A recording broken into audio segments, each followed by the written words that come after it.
Gas যে যায় এখান থেকে সেই গ্যাসের আওয়াজটাও কিন্তু এখনো চলমান। আর মিটারটার দিকে যদি একটু লক্ষ্য করেন দেখবেন যে মিটারটা চলমান, এখান থেকে গ্যাস চলে যাচ্ছে প্রতিনিয়ত। কখনো কখনো আন্দোলন করতে বেশি লোকের প্রয়োজন হয় না, একজনে আন্দোলন করলে আর আপনাদের মতো মানুষ যারা আছেন, যারা আমাদের ভিডিওগুলো শেয়ার করে ছড়িয়ে দেন, তারাও কিন্তু আন্দোলনের চেয়ে কোনো অংশে কম নয়। কারণ আপনারা আমাদের ভিডিওগুলো দেখেন বিদায়, শেয়ার করেন বিদায় আমরা আজ এত দূর আসতে পেরেছি।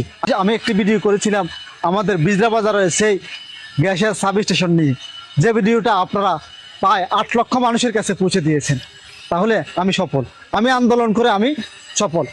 বিজরা বাজার একটা স্থানীয় বাজার, এর আশেপাশে অনেকগুলো গ্রাম আছে, কিন্তু দুঃখের বিষয় বিজরা বাজার একটা স্থানীয় বাজারে একটা গ্যাসের সাব স্টেশন থাকা সত্ত্বেও বিজরা বাজার কিন্তু বিজরা বাজারের আশেপাশের কোনো মানুষ এখান থেকে গ্যাস পায়নি।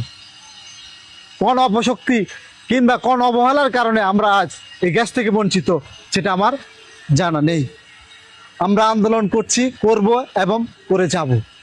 কারণ আমাদের আন্দোলনের মাধ্যমে হয়তোবা ভিডিওগুলো ছড়িয়ে যাবে অনেক দূর, কেউ না কেউ এগিয়ে আসবে আমাদের আশেপাশের মানুষের জন্য। কারণ আপনারা যদি এদিকে লক্ষ্য করেন তাহলে বুঝতে পারবেন যে বিজরা বাজার একটা স্থানীয় বাজার। এই বাজারের আশেপাশে মনে করেন যতগুলো গ্রাম আছে, এই গ্রামে কিন্তু কোথাও গ্যাস নাই। দুর্ভাগ্য বিজরা বাজার একটা স্থানীয় বাজার, সেখানেও কিন্তু গ্যাস নাই। আমরা গ্যাস থেকে বঞ্চিত। এখান থেকে এই গ্যাস থেকে মনে করেন যে গ্যাস লালমাই চলে যায়, লাকসাম চলে যায়, কুমিল্লা চলে যায়, বরুড়া চলে যায়, এমনকি চাঁদপুর পর্যন্ত এখান থেকে গ্যাস চলে যায়। কিন্তু দুর্ভাগ্যের বিষয় হলো যে আমরা বিজরা বাজার এবং বিজরা বাজারের আশেপাশে যে সকল স্থানীয় মানুষগুলো আছি, আমরা এই গ্যাস থেকে আজ বঞ্চিত।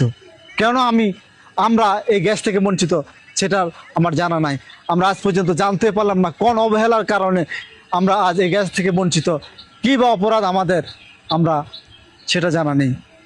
তাই আমি আবার ভিডিও করতে আবার চলে আসলাম আমাদের সেই সাব স্টেশন কুমিল্লার লালমাই বিজরা বাজারে, যেখানে আপনারা দেখতে পাচ্ছেন বিশাল এরিয়া জুড়ে একটা গ্যাসের সাব স্টেশন রয়েছে। এখান থেকে গ্যাস বিভিন্ন জায়গায় চলে যায়। দুর্ভাগ্যের বিষয় আমরা কিন্তু এখান থেকে গ্যাস পাই না।